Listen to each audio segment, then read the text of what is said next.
morning, good afternoon and good evening from wherever you're watching us in the world today. Today's midweek roundup, we have 2 Wrexham men's games and a look at the women's match from this past Sunday. So without further ado, let's roll VT.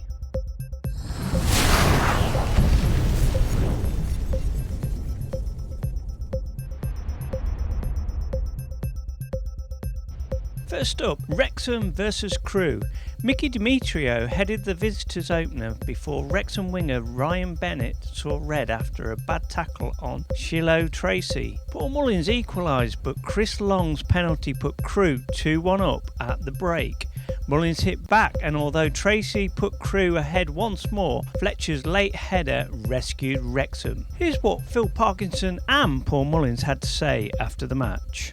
A day of immense character by the lads, I have to say that. You know, we questioned everything last week, but today we answered a lot of those questions. Second half, thought we were the better team. We had some great chances. If we hadn't got a draw, I think there'd been a bit of an injustice. I'm disappointed we didn't win the game, even with 10 men. But more importantly, for me today, it was the spirit, the determination, the fighting spirit, just everything we want and we've implemented over the last few years at the club was just great, and the support was fantastic. And it was a really exciting game, lots of talking points. But listen, even if we hadn't got that goal at the end, I'd still be immensely proud of the way the lads have played today. To score, obviously, so late in the game to equalise is brilliant, but I think one thing you don't do to us lot as fans and players is try and get under our skin, and obviously, I'm not saying the referee meant to get under our skin, but it got under everyone, and the way the game went made everyone really fired up, and I think we've come out fighting, and after last week I think it was important that we came out and regardless of the performance, to show the real fight that we have as a team, and I think today just epitomised that for us. We obviously disappoints to go behind 3 times in the game, and with a man less sometimes you find yourself in situations like that, but to bring it back 3 times also is brilliant. It sort of feels a bit like a win, you know, when you've had that much go against you in a day and you still manage to get something from it. It's fantastic. Obviously the fans are probably disappointed and celebrate at the end as we usually do a win, but we want to win games, and drawing games we're never happy with that, but I think today we'll take the points and move on to Tuesday. It was obviously a really difficult game from the beginning, got made harder, and we managed to stick with it and come out with a draw. So the final results for Saturday's matches were Accrington Stanley 1, Stockport County 3, AFC Wimbledon 4, Tranmere Rovers 1, Barrow 3, Doncaster Rovers 2, Bradford City 1, Walsall 3, Colchester United 5, Notts County 4, Crawley Town 3, Sutton United 0, Forest Green Rovers 1, Morecambe 2, Gillingham 1, Mansfield Town 1, Milton Keynes Dons 0, Harrogate Town 1, Salford City 2, Newport County 1, Swindon Town 2, Grimsby Town 1, and of course Wrexham 3, Crewe Alexandra 3. Here's a very quick look at the tables as they stood at the end of Saturday night. Sutton United struggling with still just 1 win for the entire season at the bottom. Notts County still at the top, and Swindon Town are just 1 point behind and still that game in hand. Mansfield Town against Wrexham was a 0-0 affair. Ollie Palmer and Aaron Hayden missed the best opportunities for Wrexham, while Mansfield remain unbeaten in the league. Phil Parkinson said, probably our quality let us down. We weren't quite slick enough in possession, but even then, when you're not at your best, you've got to stand strong. We stood strong as a team. It's a really important clean sheet. So here are the results for Tuesday the 3rd of October. Crewe Alexandra 2, Gillingham 0, Doncaster Rovers 2, Crawley Town 0, Grimsby Town 2, Barrow 1, Harrogate Town 0, AFC Wimbledon 1, Mansfield Town 0, Wrexham 0, Morecambe 1, Accrington Stanley 1, Newport County 2, Colchester United 1, Notts County 3, Swindon Town 2, Stockport County 2, Forest Green Rovers 0, Sutton United 0, Salford City 2, Tranmere Rovers 2, Bradford City 1, Walsall 0, Milton Keynes Dons 0.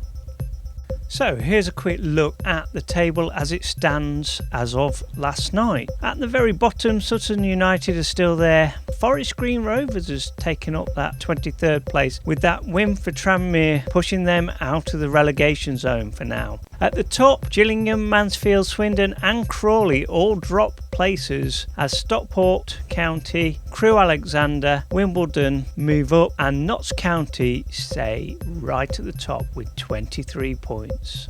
Wrexham Women versus Barry Town. It was Wrexham who started the strongest of the sides, building on their good start to the 23-24 season, having claimed 4 points from the opening 2 matches. Having started the season in fine goal-scoring form, Hughes continued to cause undeniable problems for the opposition defence, and Wrexham's number 9 opened the scoring just 7 minutes into the game. Hughes subsequently doubled the scoring for Wrexham in the 14th minute, as Hughes claimed a hat-trick after just 18 minutes. Going into the second half, Wrexham's women came out in just as dominant fashion as the first half. Hughes made it 4 goals in the 53rd minute as she made an excellent run before lifting it over the oncoming goalkeeper for Barry, making it 4-0. If the match wasn't already sealed for Wrexham, Hughes made sure with a 5th goal in the 66th minute. Barry would grab a consolation goal late on as Lucy Atwood made it 5-1 with minutes to spare, but it was Wrexham who took the victory. Here is what Steve Dale and Rosie Hughes had to say. As you come away from home, scored 5 goals and got the 3 points. That was the key message to the girls. Below Barry probably haven't had the start they wanted to. They're certainly not a side that could be underestimated. I thought they were a decent team today and caused us quite a few issues. It'd be nice to be on home turf and obviously have our fans back in, but you've got to give the girls credit for the way that they've played today. They started the game really quick, and that was the message. And 3 quick goals sort of sets us up for a decent performance. And then second half, we sort of controlled it a little bit more, and maybe could have scored a couple more. But no, more than impressed with the girls today. Like I've always said, when you've got Rosie in your team, you're always going to create chances and create goals. And credit to her for the way that she sort of applied herself over the 3 games. She scored in all 3 games, so that'll obviously give her the confidence to go in to the games coming up next, and she's just got to keep building on that and keep working hard and making sure that she's in the right places at the right time, and she's done really well. It's great, the confidence from the girls is fantastic, and taking it into the 2 away games and implemented exactly what we wanted from them over those last 2 away games, and it's really important that we continue to build on that, because at the moment our form's been pretty good for a newly promoted team, so we're happy with the start. Got to talk about Swansea. I was surprised, to be honest, and we were leading as well. So to get a draw from that is great. I think that gave us a real boost of confidence to then come away and play these 2 teams, Pontypridd and Barry, away at their own home pitches, and we've got 3 points from both games, plus a good couple of goals as well. So it's great. I think Swansea has made us really set the mark, and obviously next week we've got Cardiff at home, so hopefully on our own turf, in front of our own fans, we can show them that we're here to put up a fight against teams and stronger teams. So yeah, it's put a massive good start to us for the season. You don't win a league in the first couple of games, however, we're setting our stall high, we're showing who we are as a team and what we can do. We've been promoted and come from a lower league, but look, we're here to put in our part as well, so it's great. We needed the win, and hopefully we can continue to do it next week as well, and continuing for the rest of the season. Yeah, we've set up a good standard, and we've shown other teams exactly who we are and what we can do. It's the best female football team I've ever played for, with girls, and we've all come together. We can all talk to one another, everyone gets along. We're all very happy, it's great. I'm so happy for the girls as well, proud of myself, obviously. Scored goals, and I showed you that I can do that week in, week out, but if it wasn't for these girls, I wouldn't be putting the ball in the back of the net, so I'm grateful for them.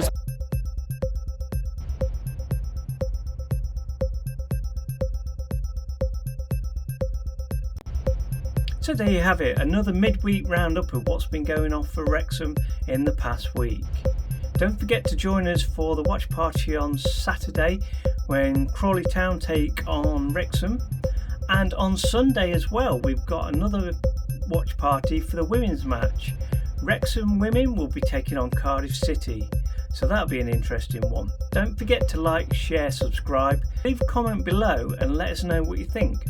I've been Jeb B, this has been the midweek roundup. I'll see you in the next one. See ya.